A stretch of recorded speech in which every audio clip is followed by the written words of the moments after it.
Dears, welcome to RK Next. Exam ഒക്കെ കഴിഞ്ഞ് നന്നായി റിലാക്സ് ചെയ്തിരിക്കുകയാണ്. ഇപ്പോഴെന്താണ് മിസ്സിന് ഇവിടെ കാര്യം എന്നായിരിക്കും അല്ലെ. അപ്പൊ നിങ്ങൾ ഇങ്ങനെ ഈ ഒരു സമയത്ത് നിങ്ങൾ ചെയ്യേണ്ട കുറച്ച് കാര്യങ്ങളുണ്ട് മക്കളെ. പ്രത്യേകിച്ച് 10th കുട്ടികൾ അല്ലെങ്കിൽ ഹൈസ്കൂളിലേക്കുള്ള കുട്ടികളാകട്ടെ, ഏത് ക്ലാസ്സിൽ പഠിക്കുന്ന കുട്ടിക്കും ഹിന്ദിയിലെ ബേസ് ലെവൽ ഒന്ന് റെഡിയാക്കി എടുക്കാൻ പറ്റിയ വീഡിയോസ് ആയിരിക്കും ഈ ഒരു വെക്കേഷൻ ടൈമിൽ ഞങ്ങൾ ചെയ്തു തരുന്നത്. അപ്പൊ നിങ്ങൾ മനസ്സിലാക്കുക, എന്തെങ്കിലും നിങ്ങൾക്കിപ്പോൾ വായിക്കാൻ ബുദ്ധിമുട്ടാണ് മിസ്സേ, എനിക്ക് എഴുതാൻ അറിയില്ല അല്ലെ, എനിക്ക് ചിഹ്നങ്ങളൊക്കെ എങ്ങനെ ചേർക്കുക, എപ്പോഴും സ്പെല്ലിംഗ് മിസ്റ്റേക്ക് ആണ്, അതിന് മാർക്ക് കുറയ്ക്കോ, ഇങ്ങനെ ഒരുപാട് ഡൗട്ട്സ് നമ്മുടെ ലൈവ് ക്ലാസ്സുകളിൽ ഇങ്ങനെ കാണാം. പക്ഷെ ആ ലൈവ് നമ്മൾ എക്സാമിന്റെ തലേ ദിവസം എടുക്കുന്ന മാരത്തോൺ ലൈവിൽ നമുക്ക് എഴുതാൻ വായിക്കാൻ അറിയില്ല എന്ന് ആ ഒരു സമയത്തല്ല നിങ്ങൾ മക്കളെ തിരിച്ചറിയേണ്ടത്. ഇപ്പൊ നിങ്ങൾ എഴുതിയ എക്സാമിൽ നിങ്ങൾക്ക് എന്തൊക്കെ പ്രയാസങ്ങൾ നേരിടേണ്ടി വന്നു എന്നൊന്ന് നിങ്ങൾ ചിന്തിക്കുക. എന്നിട്ട് അടുത്ത വർഷത്തേക്ക് ഈ ഒരു വെക്കേഷൻ ടൈമിൽ അടുത്ത വർഷത്തേക്ക് എങ്ങനെ അതിനെ തരണം ചെയ്യാം എന്ന് മനസ്സിലാക്കുക. എവിടെയാണ് എനിക്ക് ബേസ് ഇല്ലാത്തത്, എന്താണ് എനിക്ക് അറിയാത്തത് എന്ന് നിങ്ങൾ തന്നെ തിരിച്ചറിഞ്ഞിട്ട് അതിനെയൊക്കെ എന്ത് ചെയ്യുക, ഈ ഒരു വെക്കേഷൻ ടൈമിൽ നിങ്ങൾ കൂടുതൽ ഫോക്കസ് ചെയ്ത് പഠിക്കുക. ഇപ്പൊ നിങ്ങൾക്ക് എന്തെങ്കിലും ഇപ്പൊ സ്പെല്ലിംഗ് മിസ്റ്റേക്ക് ഒക്കെ വരുന്നത് എന്തുകൊണ്ടാണ്? കറക്റ്റ് ആയിട്ട് അക്ഷരങ്ങൾ പഠിക്കാത്തത് കൊണ്ടാണ്. പിന്നെ എഴുതാൻ പറ്റാത്തത് എന്തുകൊണ്ടാണ്? കറക്റ്റ് ആയിട്ട് ചിഹ്നങ്ങളെ അറിയാത്തത് കൊണ്ടാണ്. അപ്പൊ അത് ഈ അക്ഷരങ്ങളും ചിഹ്നങ്ങളും അറിയുന്നുണ്ടെങ്കിൽ നമുക്ക് എഴുതാൻ പറ്റും. എന്നിട്ട് നമ്മൾ എഴുതി നോക്കുക. ഓക്കെ, അപ്പൊ നമ്മൾ ഇന്ന് നമ്മുടെ ക്ലാസ്സിൽ നമ്മൾ അക്ഷരങ്ങൾ മുതലാണ് പഠിച്ചു തുടങ്ങുന്നത്. നോക്കൂ, അപ്പൊ നമുക്ക് സ്വരാക്ഷരങ്ങൾ അറിയാലോ. സ്വരാക്ഷരങ്ങൾ വളരെ എളുപ്പത്തിൽ നമുക്ക് ഉച്ചരിക്കാൻ പറ്റും. സ്വരാക്ഷരം വ്യഞ്ജനാക്ഷരത്തിന്റെ അല്ലെ പകുതി സ്ട്രെയിൻ വേണ്ട നമുക്ക് സ്വരം. അപ്പൊ നമ്മുടെ കൈയൊന്ന് എവിടെയെങ്കിലും തട്ടി നമുക്കൊന്ന് വേദനിച്ചാൽ ആദ്യം നമ്മുടെ വായിൽ നിന്ന് പുറത്തു വരുന്നത് എന്താണ്? സ്വരങ്ങളാണല്ലേ. ആ, ഈ, ഊ എന്നൊക്കെ നമ്മൾ പറയും. അപ്പൊ അതൊന്ന് ചിന്തിക്കുക. അപ്പൊ സ്വരാക്ഷരങ്ങൾ നോക്കൂ, ഇത് നിങ്ങൾ അറിയുന്നവരും ഉണ്ടാകും അല്ലെ, പക്ഷെ അറിയാത്തവരെയും കൂടി നമ്മളൊന്ന് മനസ്സിലാക്കി എടുക്കണല്ലോ. ആദ്യത്തെ അക്ഷരം നമുക്കറിയാം ആ. ആ ആ എന്നതിലേക്ക് എത്തുമ്പോൾ എന്താണ് അവിടെ ഒരു മാറ്റം വന്നത്? ഇവിടെ ഒരു ആന്റെ ചിഹ്നം കണ്ടോ? സത്യത്തിൽ ഇവിടെ 2 ആ ഉണ്ട് എന്ന് നിങ്ങൾ മനസ്സിലാക്കണം. 2 ആ ഉണ്ട്. അപ്പൊ ആ എന്നത് ആ ആയി മാറുന്നത് അതിനോടൊപ്പം ഒരു ആ കൂടി വരുന്നത് കൊണ്ടാണ്. ആ ആടെ ചിഹ്നമാണിത്. മനസ്സിലായോ? മനസ്സിലായില്ലേ? ഇനി നമ്മൾ അതുപോലെ ഈ അടുത്തത് എന്താണ്? ഈ. അപ്പൊ ഇവിടെ 2 ഈ ഉണ്ട് എന്നാണ് നിങ്ങൾ ചിന്തിക്കേണ്ടത്. അതുകൊണ്ടാണ് ഇവിടെ ഈക്ക് ഒരു ചിഹ്നമായിട്ട് കൊടുത്തിരിക്കുന്നത്. അടുത്തത് ഉ. അടുത്തത് ഊ എന്നാണ്. അപ്പൊ നമ്മൾ ഈ സ്വരാക്ഷരങ്ങൾ പഠിക്കുമ്പോൾ ഒരു കാര്യം കൂടി നമ്മൾ മനസ്സിലാക്കണം. ഊ, ഹൃ. അപ്പൊ ഇതൊക്കെ ഈ സ്വരങ്ങളൊക്കെയാണ് നമ്മൾ എന്തായിട്ട് ചിഹ്നങ്ങളായിട്ട് നമ്മൾ ഓരോ വേർഡ്സ് എഴുതുന്ന സമയത്ത് ആ, ഈ, ഊനൊക്കെ ചിഹ്നങ്ങൾ ചേർത്താണ് നമ്മൾ എഴുതുന്നത്. അപ്പൊ ഈ സ്വരങ്ങളെ ആദ്യം മനസ്സിലാക്കുക. അത് കഴിഞ്ഞിട്ട് എന്താണ്? എ, ഐ, ഓ. ഇവിടെ എ കഴിഞ്ഞാൽ നമ്മുടെ മലയാളത്തിൽ നമുക്ക് എ എന്നുണ്ട്, പക്ഷെ ഹിന്ദിയിൽ അതില്ല. എ കഴിഞ്ഞാൽ പിന്നെ നമുക്ക് ഐ ആണ് ഉള്ളത്. ഐ, ഓ, ഔ. അപ്പൊ എവിടെ നിങ്ങൾക്ക് ഒരു മലയാളത്തിൽ നമ്മൾ എഴുതി പരിചയമുള്ള ഒരു വേർഡ് അല്ലെങ്കിൽ എവിടെ എ എന്ന് കേൾക്കുന്നു അവിടെ നിങ്ങൾക്ക് ഇങ്ങനെ ഡൗട്ട് അടിച്ച് നിൽക്കണ്ട. മലയാളത്തിലാണെങ്കിൽ നമുക്ക് ഹ്രസ്വമാണോ ദീർഘമാണോ എന്ന് നിങ്ങൾ ചിന്തിക്കും. ഇവിടെ നമുക്ക് എന്താണ്? ഒരു എ ഉള്ളൂ. എന്റെ ചിഹ്നം എങ്ങനെയാണ് അല്ലെ? മുകളിൽ ഒരു വര ഇട്ടാല് എന്റെ ചിഹ്നമായി. ഇനി ഐ, ഓ, ഔ, അം, അ. ഇത്രയായ നമുക്ക് എന്തായി? നമ്മുടെ സ്വരാക്ഷരങ്ങളായി. ഈ സ്വരാക്ഷരങ്ങളെ നിങ്ങൾ ഇനി എങ്ങനെയാണ് പഠിക്കേണ്ടത് എന്ന് വെച്ചാൽ ഇതുപോലെ തന്നെ ഇതിന്റെ സൗണ്ടുകളൊക്കെ ഇതിനോടൊപ്പം നൽകിയിട്ടുണ്ട് അല്ലെ. മലയാളത്തിലാണെങ്കിലോ ഇംഗ്ലീഷിലാണെങ്കിലോ നിങ്ങൾക്ക് എങ്ങനെ പഠിക്കാനാണ് കംഫർട്ട് എന്ന് വെച്ചാൽ അതുപോലെ നിങ്ങൾ ഒരു നോട്ട് ബുക്കിലേക്ക് എഴുതിയെടുക്കുക. എന്നിട്ട് അതിനോടൊപ്പം ഈ സൗണ്ടുകൾ കൂടി ഒന്ന് എഴുതണേ. എല്ലാ ദിവസവും ഇത് എഴുതി നോക്കുന്നത് നല്ലതാണ്. ഇനി അതുപോലെ തന്നെ നമ്മുടെ വ്യഞ്ജനാക്ഷരത്തിലേക്ക് വരുമ്പോഴും നോക്കൂ, ഖ, ഖ, ഘ, ഘ, ങ. ഇനി ച, ഛ, ജ, ജ, ഞ. ഠ, ഠ, ഡൺ, ഢ, ണ. ത, ഥ, ധ, ധ, ന. അപ്പൊ ഇവിടെ ഓരോതിന്റെയും ഏത് സ്പെല്ലിങ് വരുമ്പോൾ ഏത് സൗണ്ട് വരുന്ന സമയത്താണ് എന്നുള്ളതൊക്കെ നിങ്ങളൊന്ന് നോട്ട് ചെയ്ത് ഒന്ന് എഴുതി പഠിക്കുക. നോക്കൂ മക്കളെ, വളരെ ക്ലിയർ ആയിട്ട് ഇവിടെ കൊടുത്തിട്ടുണ്ട് അല്ലെ. കണ്ടോ എങ്ങനെയാണ് ആ മാറ്റം വരുന്നത്? ഇത് ഖ ആണെങ്കിൽ ഇത് ഖ, ഘ, ഘ.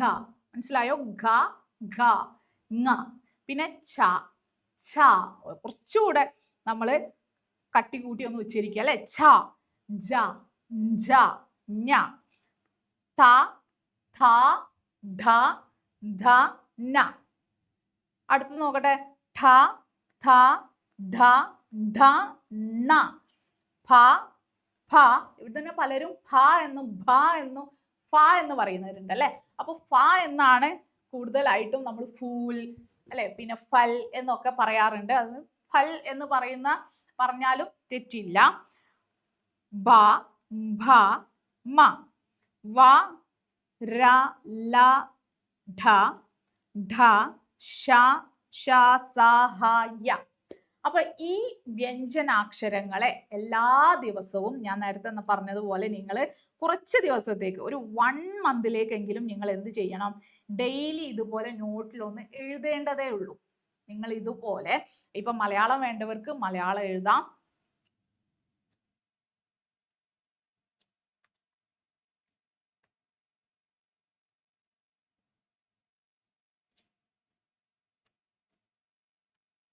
ഞാൻ മലയാളം വേണ്ട കുട്ടികൾക്ക് മലയാളം എഴുതുന്നുണ്ട്.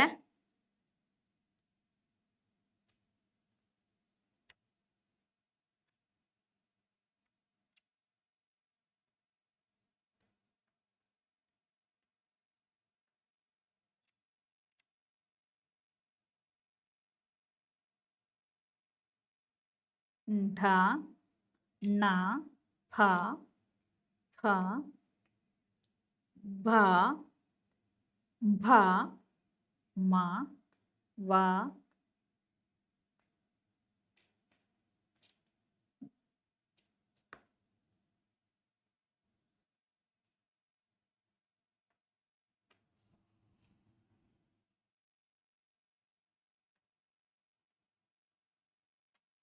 ഇത് നിങ്ങൾ എഴുതി പഠിക്കുന്ന സമയത്ത് തന്നെ കൂടുതൽ മനസ്സിലാക്കേണ്ട കാര്യം, ഒരേ സൗണ്ട് തോന്നുന്ന അക്ഷരങ്ങൾ ഉണ്ടല്ലോ അല്ലെ, അതിന്റെ ഉച്ചാരണത്തിൽ ചെറിയ വ്യത്യാസമേ ഉണ്ടാവുള്ളൂ. അത്തരം അക്ഷരങ്ങളാണ് നിങ്ങൾ എപ്പോഴും ഇങ്ങനെ കൺഫ്യൂസ് ചെയ്യിക്കുക. അതാണോ അല്ലയോ? ഇപ്പൊ ധ, ഥ അല്ലെ, പിന്നെ അതുപോലെ ഭ, ഇതൊക്കെ ഏത് ഭ ആണ് എന്നൊക്കെ നിങ്ങൾക്ക് ഇങ്ങനെ എഴുതുന്ന നോട്ടൊക്കെ എഴുതുന്ന സമയത്ത് കുട്ടികൾക്ക് എപ്പോഴും ഡൗട്ട് ആയിരിക്കും. അപ്പൊ അതൊക്കെ ഒന്ന് ശ്രദ്ധിക്കുക. എന്നിട്ട് നമ്മൾ ടെക്സ്റ്റ് ബുക്ക് വായിക്കുന്ന സമയത്ത് ഓരോ വേർഡിന്റെയും അക്ഷരങ്ങളെ ഒന്ന് നിങ്ങൾ ശ്രദ്ധിക്കണം. ഇത് പഠിച്ചു കഴിഞ്ഞാൽ നിങ്ങൾ അത് ശ്രദ്ധിക്കാൻ തുടങ്ങും. അപ്പൊ ഇങ്ങനെ നിങ്ങൾ എഴുതുക. അപ്പൊ മലയാളത്തിൽ എഴുതുകയാണെങ്കിൽ ഹിന്ദി അക്ഷരം എഴുതുക, അതിന് മുകളിലായിട്ട് മലയാളം എഴുതുക. ഇനി അതല്ലെങ്കിൽ ഇംഗ്ലീഷിലാണെങ്കിൽ അതിന്റെ സൗണ്ട് എങ്ങനെയാണ് എന്ന് നോക്കിയിട്ട് അത് കറക്റ്റ് ആയിട്ട് അത് എഴുതിയെടുക്കുക. ഇനി നമ്മൾ പഠിക്കുന്നത് സ്വരവും കഴിഞ്ഞു, വ്യഞ്ജനവും കഴിഞ്ഞു. ഇനി നമുക്ക് വരുന്നത് സംയുക്താക്ഷരാണ്. സംയുക്താക്ഷരം എന്ന് പറഞ്ഞാൽ 2 അക്ഷരങ്ങൾ കൂടിയിട്ട് നമ്മൾ ഉച്ചരിക്കുന്ന. ഇപ്പൊ ഇത് നോക്കൂ, ശ്ര, ക്ഷ, ജ്ഞ, ത്ര. അപ്പൊ ഹിന്ദിയിൽ നമുക്ക് ഗ്യാൻ എന്നാണ് നമ്മൾ വായിക്കുന്നത്. ഈ അക്ഷരത്തെ ഗ്യ എന്നാണ് വായിക്കുന്നത്. പക്ഷെ നമ്മൾ മലയാളത്തിൽ ശരിക്കും ജ്ഞാന്നുള്ള ജ്ഞാനം അല്ലെ, ജ്ഞാനം എന്നാണ് നമ്മൾ പറയുക. പക്ഷെ ഹിന്ദിയിൽ അതിന് ഗ്യാൻ എന്നാണ് പറയുന്നത്. അപ്പൊ അങ്ങനെ ഒരു ചെറിയ വ്യത്യാസം അല്ലെ. ഗ്യ, ക്ഷ, ത്ര, ജ്ഞ, സ്ര. ഇതാണ് നമ്മൾ കൂടുതലായിട്ട് സംയുക്താക്ഷരം എന്ന് പറഞ്ഞ് നമ്മൾ പഠിക്കുന്നതെങ്കിലും നമുക്ക് ഒരുപാട് സംയുക്താക്ഷരം ഉണ്ട് ഹിന്ദിയിൽ. ഇപ്പൊ നമുക്ക് ഇങ്ങനെ നമ്മൾ ഖ എന്ന് എഴുതും അല്ലെ. അപ്പൊ നമ്മൾ ഹിന്ദിയിൽ എങ്ങനെ എഴുതാ? ഹിന്ദിയിൽ 2 ക. ഉസ് വക്ത്, വക്ത്. അപ്പൊ അവിടെ എന്തുണ്ട്? വക്ത്. കാ പകുതി ആക്കിയിട്ട് താ ചേർക്കുന്നു. കണ്ടോ? വക്ത്. അപ്പൊ ഈ 2 അക്ഷരങ്ങൾ ഇവിടെ എന്താണ്? സംയുക്താക്ഷരാണ്, കൂടി ചേർന്ന് വന്നിരിക്കുന്നതാണ്. 2 അക്ഷരങ്ങളെ കൂടി കൂട്ടിച്ചേർത്ത് എഴുതുന്നു. അതിന്റെ അർത്ഥം കാ പകുതി ഉച്ചാരണം വരുന്ന വാക്കുകളിലാണ് നമ്മൾ ഇങ്ങനെ എഴുതുന്നത് കേട്ടോ. ഇപ്പൊ മറ്റൊരു വാക്കാണ് ശക്ത്. ശക്തനായ അല്ലെങ്കിൽ ശക്തി എന്നൊക്കെ എഴുതുന്ന സമയത്ത് എവിടെയാണോ നമുക്ക് മലയാളത്തില് ഈ മുകളിലേക്ക് ഉച്ചാരണം കൊടുത്ത് അല്ലെ, ചന്ദ്രക്കല നമ്മൾ ഇട്ടിട്ട് പകുതി ഉച്ചരിക്കുന്നത് ഖ്, ദ്, ന് എന്നൊക്കെ വരുന്നത്, അവിടെയൊക്കെ നമുക്ക് അക്ഷരങ്ങൾ പകുതിയായിരിക്കും. മനസ്സിലായോ? ഇനി അതല്ലെങ്കിൽ പല അക്ഷരങ്ങളും നിങ്ങൾക്ക് ടെക്സ്റ്റ് ബുക്കിലൊക്കെ കാണാം, ഇങ്ങനെ ഒരു ചിഹ്നം കൊടുത്തിരിക്കുന്നു. അതുകൊണ്ട് ഉദ്ദേശിക്കുന്നതും അങ്ങനെ തന്നെയാണ്. ആ അക്ഷരത്തെ നമ്മൾ എന്നൊരു ഉച്ചാരണം കൊടുക്കുന്നു. ഇനി ത്ര എന്ന ചിഹ്നത്തെയാണ് നമ്മൾ പലപ്പോഴും ഇങ്ങനെ ക്ര, പല അക്ഷരങ്ങളുടെ താഴെയും നിങ്ങൾക്ക് ടെക്സ്റ്റ് ബുക്കിലൊക്കെ വായിക്കുന്ന സമയത്ത് ഇങ്ങനെ ഒരു അല്ലെ പ്രകൃതി, ക്രമ, മനസ്സിലായോ? അപ്പൊ ഇത്തരം ചിഹ്നങ്ങളെ ഒന്ന് മനസ്സിലാക്കി വെക്കുക. സംയുക്ത അക്ഷരങ്ങൾ, രണ്ടക്ഷരങ്ങൾ കൂടി വരുമ്പോഴാണ് പല വാക്കുകളിലും ഒരക്ഷരത്തെ പകുതിയായിട്ട് എന്നാൽ അടുത്ത അക്ഷരം പൂർണ്ണമായിട്ടും കാണാനും സാധിക്കും. അപ്പൊ അവിടെ എന്ത് ചെയ്യുക? പകുതിയായിട്ട് ഉച്ചരിക്കുക. ശക്ത്, വക്ത്, സക്ത്, അങ്ങനെയുള്ള കുറെ വാക്കുകളുണ്ട്. അപ്പൊ ഇതൊക്കെ ഒന്ന് മനസ്സിലായല്ലോ. അപ്പൊ ഇത് നിങ്ങളിപ്പോ ചെയ്യേണ്ടത്, നിങ്ങൾ എഴുതുക. എന്താ എഴുതേണ്ടത്? അക്ഷരമാല പൂർണ്ണമായിട്ട് എഴുതുക. അതിനോടൊപ്പം ഇനി നമുക്ക് പറയുന്നത് നമുക്ക് വായിക്കാനും അതുപോലെ നമുക്ക് എഴുതാനും നമ്മളെ സഹായിക്കുന്ന മറ്റൊരു ഏറ്റവും വലിയ ഘടകമാണ് ഇതില് നമ്മുടെ, ഞാൻ നേരത്തെ പറഞ്ഞു, സ്വരാക്ഷരങ്ങളാണ് നമുക്ക് ചിഹ്നങ്ങളായി മാറുന്നത്. ആ സ്വരാക്ഷരങ്ങളെ ചിഹ്നങ്ങളായിട്ടൊന്ന് നമുക്ക് എഴുതി നോക്കാം. ഇവിടെ ക എന്നൊരു അക്ഷരത്തിനോടൊപ്പം സ്വരങ്ങൾ ചേർത്തു അല്ലെ? ആ എന്ന സ്വരം സ്വരത്തിന്റെ ചിഹ്നം ചേർത്തപ്പോൾ എന്തായി? അവിടെ ക എന്നായി അല്ലെ? അതേപോലെ തന്നെ ഈ എന്നതിനെ നമ്മൾ ചിഹ്നത്തിലേക്ക് മാറ്റിയപ്പോൾ ഈ, നോക്കൂ, കാടെ കൂടെ ചേർന്നപ്പോൾ അത് കി. മറ്റേത് നോക്കൂ, ദീർഘമാണ്, കീ. ഏത് ഈ ആണ് ഇവിടെ? ഇവിടെ ഈ എന്നതിന്റെ ചിഹ്നമാണ്. ഇവിടെ മലയാളത്തിലാണെങ്കിൽ നമ്മൾ എങ്ങനെ എഴുതുന്നത്? മലയാളത്തിലാണെങ്കിൽ നമുക്ക് ഇങ്ങനെ എഴുതിയ ഹ്രസ്വമാണ്, ഇങ്ങനെ എഴുതിയ ദീർഘമാണ്. പക്ഷെ ഹിന്ദിയിലാണെങ്കിൽ അത് രണ്ട് വശങ്ങളിലേക്കാണ് അതിന്റെ ദീർഘമാണോ ഹ്രസ്വമാണോ എന്നുള്ളത് മനസ്സിലാക്കേണ്ടത്. ഇത് നമുക്ക് എന്താ? ഹ്രസ്വമാണ്, ഇത് നമുക്ക് ദീർഘം. അക്ഷരത്തിന് ശേഷം നിങ്ങൾ ചിഹ്നം ഉപയോഗിച്ചാൽ അത് ദീർഘമാണ്. അക്ഷരത്തിന് മുന്നേ ആണ് ചിഹ്നം, ഈയുടെ ചിഹ്നം എന്നുണ്ടെങ്കിൽ അത് ഹ്രസ്വം. ഇനി അതുപോലെ തന്നെയാണ് ഊ എന്നതിന്റെ ചിഹ്നവും. ഊ എന്നത് പലരും മനസ്സിലാക്കി വെച്ചിരിക്കുന്നത് ഇങ്ങോട്ടിട്ടാല് ഹ്രസ്വമായി, ഇതുപോലെ തന്നെ ഇങ്ങോട്ടിട്ടാല് എന്തായി? ദീർഘമായി എന്നാണ്. അല്ല, ഇങ്ങനെ ഇട്ട് കഴിഞ്ഞാല് ഹൃ എന്ന അല്ലെ? ഇപ്പൊ കൃഷ്ണ, പിന്നെ അങ്ങനെയുള്ള വാക്കുകളില്ലേ, തൃഷ്ണ, തൃഷ്ണ എന്നൊക്കെ പറയുമ്പോഴൊക്കെ നമ്മൾ ഈ ഹിർ എന്നതിനെ കൃഷി ഒക്കെ എഴുതില്ലേ? അപ്പോഴാണ് നമ്മൾ ഇത് ഉപയോഗിക്കുന്നത്. അതേസമയം ഊ എന്ന ചിഹ്നം എങ്ങനെയാണ് വരുന്നത്? ഇങ്ങനെയാണ് വരിക. താഴേക്ക് ഇങ്ങനെ ശരിക്കും നേരെ താഴേക്ക് എഴുതണം. അതല്ലാതെ ഇത് ഊ ആണല്ലോ, അപ്പോ നമ്മൾ ഈ എന്നതിന്റെ ചിഹ്നം പോലെ ഇങ്ങോട്ടിട്ടാൽ ഊ ആയി എന്ന് നിങ്ങൾ ധരിച്ചു വെക്കരുത് മക്കളെ. പല കുട്ടികളുടെയും പേപ്പർ ഒക്കെ കറക്റ്റ് ചെയ്യുന്ന സമയത്ത് ഈ മിസ്റ്റേക്കുകളൊക്കെ കാണാം. അതുകൊണ്ടാണ് ഇത് ഇങ്ങനെ പറഞ്ഞു തരുന്നത് കേട്ടോ. ഇനി അടുത്തത് ഓ. ഓ എന്നത് നമ്മൾ ചിഹ്നാക്കുന്ന സമയത്ത് നോക്കൂ, ആദ്യം ഞാൻ കെ പറയട്ടെ. എ എന്നതിന്റെ ചിഹ്നം ഇപ്പൊ നമ്മൾ ഇങ്ങനെ കെ എഴുതും മലയാളത്തിൽ, അതേപോലെ നമ്മൾ ഹിന്ദിയിൽ എഴുതുകയാണെങ്കിൽ ക എഴുതുന്നു, മുകളിൽ ഒരു വര ഇട്ട് കൊടുത്താൽ അത് കെ ആയി. ഇനി ഇതിനെ കൈ എന്നാക്കണമെങ്കിലോ, നമ്മൾ പറഞ്ഞല്ലോ ഐ ആണ് എന്ന്, ആ ഐ എന്നാക്കാൻ ഇങ്ങനെ രണ്ട് വര കൊടുത്താൽ ഐ ആയി. അതുപോലെ തന്നെ കോ എന്ന് കൊടുക്കുമ്പോഴോ, ഇപ്പൊ നമ്മൾ മലയാളത്തിൽ കോ എന്നൊന്ന് എഴുതി നോക്കിയാൽ നിങ്ങൾക്ക് മനസ്സിലാകും എ എന്ന ചിഹ്നമുണ്ട്. അപ്പൊ ഞാൻ മലയാളത്തിൽ ഇവിടെ കോ എന്ന് എഴുതി. ഇവിടെ നമുക്ക് എ എന്നതിന്റെ ചിഹ്നവും കാണാം, ആ എന്ന ചിഹ്നവും കാണാം. അപ്പൊ ഹിന്ദിയിൽ അങ്ങനെ നമ്മൾ എഴുതുന്ന സമയത്ത് നമുക്ക് ഈ രണ്ട് ചിഹ്നങ്ങളും വേണം. ആ എന്ന ചിഹ്നം കൊടുത്തു, അതിന് മുകളിൽ എ എന്ന ചിഹ്നം കൊടുത്തപ്പോഴാണ് അതെന്തായത്? കോ ആയി മാറിയത്. കണ്ടോ? ഇവിടെ കണ്ടോ? കോയെ കണ്ടോ? ഇനി കൗ എന്ന ചിഹ്നം വരുമ്പോ ഔ, ക എഴുതുന്നു, ദീർഘം അല്ലെ? ആ എന്ന ചിഹ്നം ചേർക്കുന്നു, ഔ, രണ്ട് വര ഇട്ടാല് കൗ, കൗരവ്.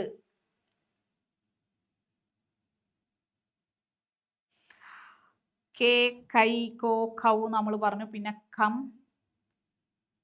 ഖ. ഈ എന്ന ചിഹ്നം ചേർത്താൽ നമുക്ക് ഒരുപാട് വാക്കുകൾ ഉണ്ട്. കങ്കൺ അല്ലെ? പിന്നെ ചഞ്ചൽ, ആ ഒരു കുത്ത് എന്നുള്ള ഒരു ഉച്ചാരണമാണ് അവിടെ കൊടുക്കേണ്ടത്.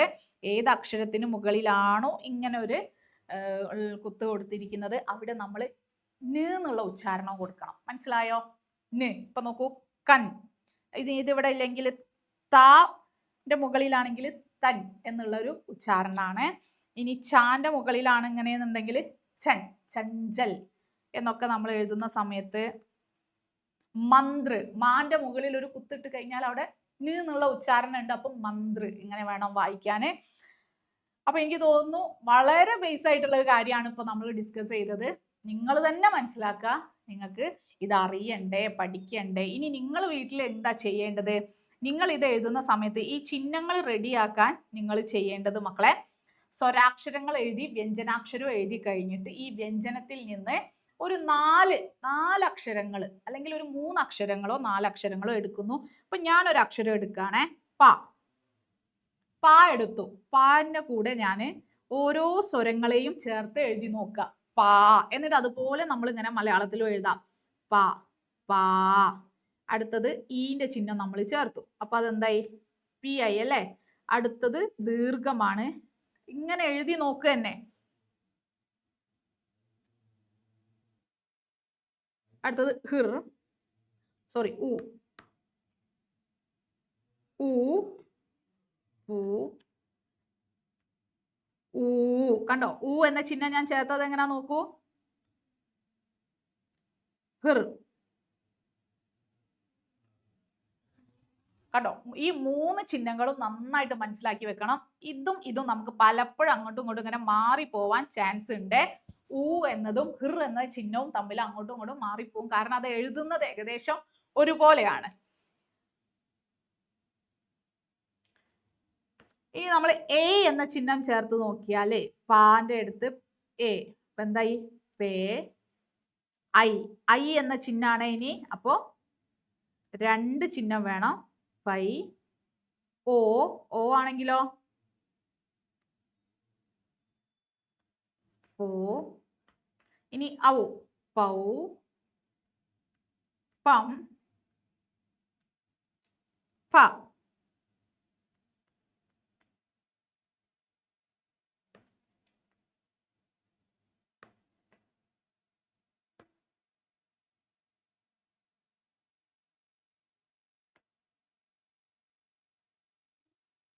ഓക്കെ, അപ്പൊ ഇതൊന്ന് നിങ്ങൾ പഠിച്ചു വെക്കണം മക്കളെ. എന്തായാലും നിങ്ങൾ ഇതൊന്ന് ചെയ്തു നോക്കണം. വായിക്കാൻ ബുദ്ധിമുട്ടുള്ള കുട്ടികൾ ഇങ്ങനെ ചെയ്തു കഴിഞ്ഞാൽ എന്തായാലും നിങ്ങൾക്ക് അതിന്റെ റിസൾട്ട് നിങ്ങൾക്ക് കാണാൻ പറ്റും, വായിക്കാൻ പറ്റും. ഇനി നിങ്ങളെ വായന ഒന്നുകൂടി നിങ്ങൾക്ക് ബെറ്റർ ആക്കണം എന്നുണ്ടെങ്കിൽ നിങ്ങൾ എന്താ ചെയ്യേണ്ടത്? നിങ്ങൾ നിങ്ങളുടെ കഴിഞ്ഞ വർഷത്തെ ടെക്സ്റ്റ് ബുക്ക് നിങ്ങൾ വായിച്ചു നോക്കുക. അതല്ലെങ്കിൽ ഇനി അതിനേക്കാൾ ബേസ് ആയിട്ട്, എനിക്ക് അത്രയും അറിയില്ല, കഴിഞ്ഞ വർഷം തന്നെ ഞാൻ ഒരുപാട് ബുദ്ധിമുട്ടിയതാണെങ്കിൽ ചെറിയ ക്ലാസ്സിലെ കുട്ടികളുടെ ടെക്സ്റ്റ് ബുക്ക് ഉണ്ടാവും. ഇപ്പോൾ 5th 6th ഈ ക്ലാസ്സിലൊക്കെ പഠിക്കുന്ന കുട്ടികളെ ടെക്സ്റ്റ് ബുക്ക് ഒന്ന് നിങ്ങൾ വായിച്ചു നോക്കുകയും അതിനോടൊപ്പം നിങ്ങൾ നോട്ട്ബുക്കിൽ ഇതുപോലെ എഴുതി പ്രാക്ടീസ് ചെയ്യുകയും ചെയ്താൽ എന്തായാലും നിങ്ങളുടെ ആ ഒരു ലാംഗ്വേജിൽ നല്ല മാറ്റം വരും. നിങ്ങൾക്കത് പഠിക്കാൻ, അപ്പോൾ ഈ ടെക്സ്റ്റ് ബുക്കിലുള്ള ചാപ്റ്റേഴ്സ് ഒക്കെ പഠിക്കാൻ നിങ്ങൾക്ക് കുറെ കൂടെ ഈസി ആയി മാറും എന്നതാണ് കേട്ടോ. അപ്പോൾ ഈ ഒരു ബേസ് കാര്യങ്ങളൊക്കെ നിങ്ങൾ പഠിച്ചു കഴിഞ്ഞാൽ വരുന്ന വർഷത്തിലെ ടെക്സ്റ്റ് ബുക്ക് മുഴുവൻ പഠിക്കാനാണ് നമ്മളെ സഹായിക്കുന്നത്. അല്ലാതെ നമുക്ക് ഏതെങ്കിലും ഒരു ചാപ്റ്ററിലേക്കുള്ള ഒരു കാര്യമല്ല നമ്മൾ പഠിക്കുന്നത്. മൊത്തത്തിൽ ഇനി ഇവിടുന്ന് അങ്ങോട്ട് നിങ്ങൾ ഹിന്ദി പഠിക്കുന്നു എന്നുണ്ടെങ്കിൽ നിങ്ങൾക്ക് എല്ലാ രീതിയിലുള്ള സഹായമാണ് ഈ ഒരു കാര്യങ്ങൾ എഴുതി പ്രാക്ടീസ് ചെയ്താൽ നിങ്ങളിൽ വരുന്ന മാറ്റം. ഓക്കെ, അപ്പൊ ഇതുപോലെ നമുക്ക് മറ്റൊരു വീഡിയോയുമായി കാണാം. അതുവരേക്കും ബൈ. അപ്പോൾ കിട്ടുന്ന സമയം വേസ്റ്റ് ചെയ്യാതെ ഇതൊക്കെ ഒന്ന് ചെയ്തു നോക്കാം.